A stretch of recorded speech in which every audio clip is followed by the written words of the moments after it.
friends, welcome to Slaying the Stethoscope with Sequoia. In today's video, we're going to be doing a sit-down video where I'm going to answer some questions and share some personal experiences that made me the woman that you see on your screen today. So without further ado, let's get started. So who am I? It's a question that I've struggled with time and time again. I could answer it so many different ways. I could say that I'm a girl from a small town in Florida trying to make it out. I could say that I'm a broke college student trying to get out of debt. I could say that I'm a lupus warrior or that I'm a black woman in America. It could be answered so many different ways. But I truly don't think any of those truly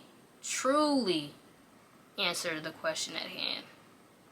I grew up in a small town in Florida called Cocoa, Florida. We're right on the East Coast, 30 minutes, 40 minutes from Orlando. Growing up, first couple years of life, pretty good. Can't complain at all. I don't think I had any hardships until second grade. My grandmother passed away.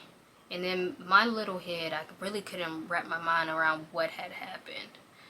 I just know that she was in the hospital for a while and all of a sudden she was gone. It was my first real experience with grief. First person truly close to me that I had lost. Later on in life, it continued. Actually, in about 2.5 to 3 years span, I had lost about 8 to 9 family members, church family, people that were really close to me. I had lost them in about 3 years span. It was a lot, and most of them were back to back or extremely unexpected. Constantly dealing with grief definitely changed me. I don't know how it changed me fully because I was at such an impressionable age, being a teenager and growing up in this, but I think that the real change was my value on life. I value life completely differently. In December of 2019, December 1st, I lost my uncle. This is one of these unexpected deaths. I had lost my uncle who had a heart attack very randomly. I wasn't expecting it at all. Actually, I had got the news from Facebook that it had happened, and somebody called me and thought that it was somebody else. They thought it was my grandfather because they had the same name, but it wasn't. And I didn't really, at that moment, I couldn't see what or why it happened, honestly. I just knew that I was under a lot of stress at that time. We had college applications and in my senior year in high school. It was just a hard time. Body was under a lot of stress. And then later, December 9th, still 2019, my grandfather passed, who was my uncle that had just passed. It was his father. And that was a little more expected.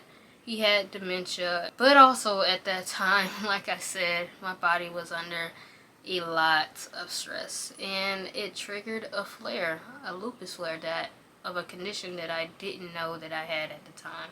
I had feet swelling, knee swelling, my muscles felt like they were on fire, headaches, random fevers, all types of things that I had never experienced. I had never been like a sick kid, so this was alarming to me and my family. So we went to the local hospital, who, of course, in my county, we don't have pediatrics in our hospitals, so they couldn't figure out what was going on. So they sent me to Orlando, 40 minutes away, to the children's hospital. Luckily, there at the children's hospital, they were able to slow the progression of the flare, and they also had outpatient care in my county that allowed for me to see rheumatology and orthopedics, specialties that we don't have in my county for pediatric patients, unfortunately. There, throughout my 3 visits with rheumatology, I was able to be diagnosed.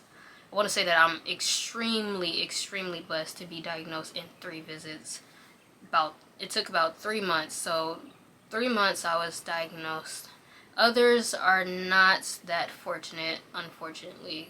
I know people that don't get diagnosed or haven't been diagnosed in 5-10 years, and they're just dealing with these symptoms. Lupus can be painful. I have a friend from high school who wasn't diagnosed. We're around the same age, and she ended up in the hospital for 2 months simply because her kidneys just couldn't keep up. Lupus can be a killer. It can be a killer, and it could be depressing. But when I think about that, I think about this quote from this romance novel from Kennedy Ryan, and it says, the question is, do you live to live, or do you live waiting on death? And I take that quote, and what I see is, you have to choose life. Choose life in everything. Choose life in all your experience. Choose yourself. Choose life. January of 2021 from COVID, and for a while I felt extremely guilty. I felt like it was my fault because here I was, this 19-year-old, 18-year-old who was starting her journey in medicine, had a significant college experience already, knew enough, and when she asked me about the vaccines, because they had just came out, I was skeptical. For a while after her death, I thought that it was my fault. Like I could have made her get the vaccine earlier, or we could have handled whatever she needed to handle without going into the hospital. But that simply wasn't the case, honestly. After some therapy, I finally got through it, but it took a while for me. It took a while. But my grandmother, her life is very interesting. This is me choosing life again in this situation. Her life is very interesting. She would always tell me that her and her siblings were lucky to get an apple for Christmas because they were just so dirt poor. From a small town in Alabama that's probably not even on the map anymore, or population is probably no more than my graduating class. She taught me a lot. She found a way to give of herself even when she didn't have anything to physically give. She fed hundreds, probably thousands at the point in her life. Sunday dinner was her pride and joy. She loved to cook. She loved to care for people. She was a mother of the church, but don't cross her or her family. Some people learned that the hard way. But she honestly was this light for me, because I think because she was so unfortunate growing up and so poor growing up. She literally appreciated everything. She appreciated life. She loved Christmas, loved to give of herself, loved to give everything. And I think because of that, my granddad kind of let her do whatever she wanted to do, including these orange walls and blue carpet. She was a colorful person, to say the least. But she truly is one of my role models. One of the people that shaped me into who I am. And I'm forever appreciative of every life lesson I've ever learned from her. So why medicine? As you have probably guessed it, my experiences with loss and lack of healthcare have definitely pushed me towards medicine. More like a shove. Shoved me towards medicine. But I don't think that that's the only thing that has pushed me towards medicine. I feel like my own experiences with needing healthcare has definitely pushed it there. My experiences with my grandmother, just caring for everybody, I feel like she shaped me into someone who can just care. So why medicine? I know you probably have guessed why medicine at this point. I've just had a lot of experiences with loss and grief and the need for healthcare in places like the county that I live in. But it's not the only thing. It's definitely not the only thing.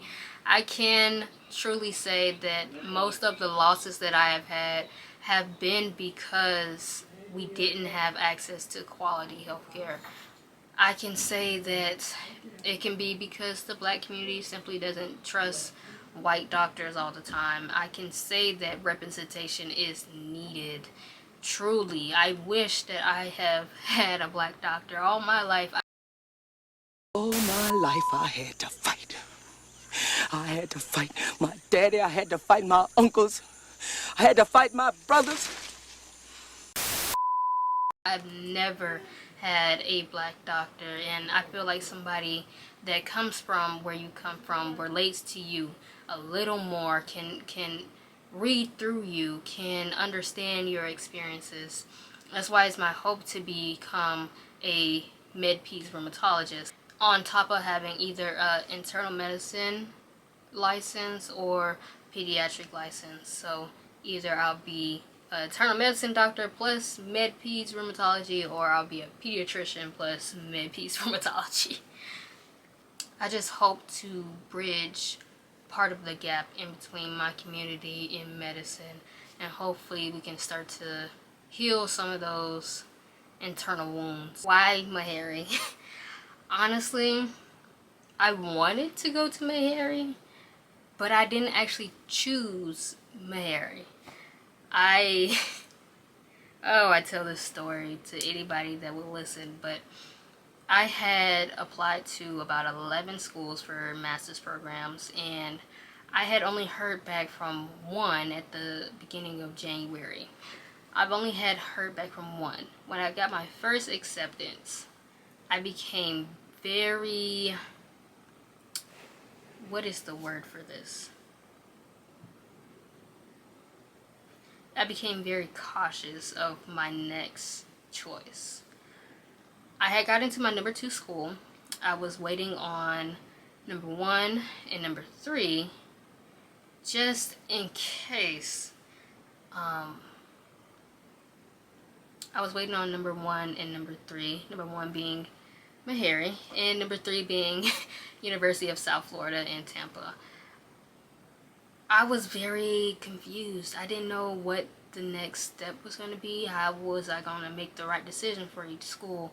So me being the church girl that I am, growing up in church, I was always told to pray about it. But when I was praying, I couldn't really distinguish God's voice in my own. So I seen this TikTok.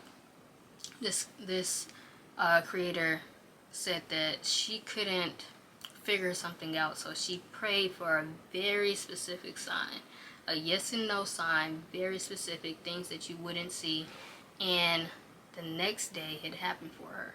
So I was like, let's do it. I mean, what can go wrong? So I prayed, and I prayed over my top 3 schools. I didn't even have acceptances to the other 2 schools yet. I just prayed over them. I said, God, if it's supposed to be PCOM, the doctor that I work with, he'll start talking about socks randomly or compliment socks, anything about socks the next day. And I said, if it's supposed to be USF, it'll rain, which in Florida is very tricky. It can rain or it couldn't rain, so it could be a drought or it just won't rain. And then I said for Meharry, if it's Meharry, I want to see a fire truck with the lights on ride past me. So all day, no signs. The next day, no signs. And then on my way home, I just happened to take a different route, and I seen EMS, lights on, sirens, right in past me. And it felt like it was in slow motion, and my heart dropped. I didn't know if I had seen what I was supposed to see, because I had asked for a fire truck, but then I got a rig. So I was a little confused on if I had seen what I was supposed to see. And then I had just got a dog probably a month prior, and she does not bark. And to this day, she only barks at my granddad. But at the time, I had never heard her bark. And she's a hound, never even heard her howl. And then I prayed that night for confirmation. I said, God, if I seen what I seen, then Daisy will bark tomorrow. And in the morning, as I was letting her out, I was sitting on the patio. She looked dead at me and barked twice. If I had never had an experience with God, knowing that He is real, that would be the experience. Heart sunk, because I felt like I was being heard. Felt like I had finally figured out how to talk to God. I felt like that was the moment. How did I build my relationship with God? Such a interesting question, because I grew up in church, and I don't say that to say that it was a given that I was going to have a relationship with God, because it's not. Growing up in church doesn't mean that you know everything, doesn't mean that you have the closest relationship with God. But I can say that when I dealt with all of those losses, I knew God was real, because anytime I needed anything, I had it. Anytime I needed the right words, I had it. And they just came to me. I didn't have to go searching for anything. It came to me. It was an experience that it shaped me for sure. It shaped my relationship with Him. Once that happened, I started getting deeper into the Bible. I started watching sermons and paying attention to the sermons at church every Sunday, but also watching some of my own, and I grew a deeper understanding for the Word. I grew a deeper understanding for God, simply. Like, I don't understand everything, and I still have plenty to learn, but I feel like we have a good enough relationship that I can depend on it. I can depend on Him for sure. So why hats and shades all the time? I get this question asked like a lot. I can say that I wear hats and shades because of lupus. It's that simple. I'm trying to protect my skin and my eyes. Being in Florida heat, we have high UV all the time. I mean all the time. If I'm in the sun unprotected, I get sick, and I mean dirt sick, like headaches, nausea, throwing up, all types of fatigue, anything. I get sick, and I don't want to feel like that, so I do what I gotta do to protect myself. So I will throw on a hat and shades all the time. Make sure I have on sunscreen, all of it. Anything that I have to do to protect myself so that I don't feel crappy like that, I do. What are my hobbies? So I absolutely love music, like more than most things. I love music. I collect records now. I have a new record player, and I love music. It literally heals my soul. I listen to anything. I don't care what it is. I love music, and about to go to Music City, Nashville. So I feel like I'm going to be able to experience a lot more, actually expand my music library, and I'm excited for it. I also love the outdoors, which is ironic because of the whole lupus thing, but I love the outdoors and the water. I kayaked twice in the Bahamas, and I honestly want to take up kayaking when I get to Nashville. I just like to experience nature. I feel like nature is quite honestly too beautiful not to experience it fully. I think it pisses God off if you walk by the color purple in a field and don't notice it. I like to read. I read anything. Yeah, I'll read anything because Reading is like a movie in my head. I absolutely love it. Romance novels, poetry, nonfiction, it doesn't matter to me. I just want to get more information, want to learn more. Which is weird. I will say that this is weird, but I've learned a lot through romance novels. Specifically one author, Kennedy Ryan. Girl, you can write the ABCs and it will be fine. I could write the ABCs and I would have a new understanding of the ABCs. Like, she is honestly that good of a writer. And let me say something. Hold on. Since we talking about it, this one right here, this right here, this right, can you see it? This right here, golden. I mean golden. I will vouch for this book a million times over again. It's that simple. It's too good. Alright, y'all, I'm gonna wrap up the video here. I hope that you guys have learned some things about me. With that being said, thank you for watching. Remember to like, comment, and subscribe, and I will see you guys later.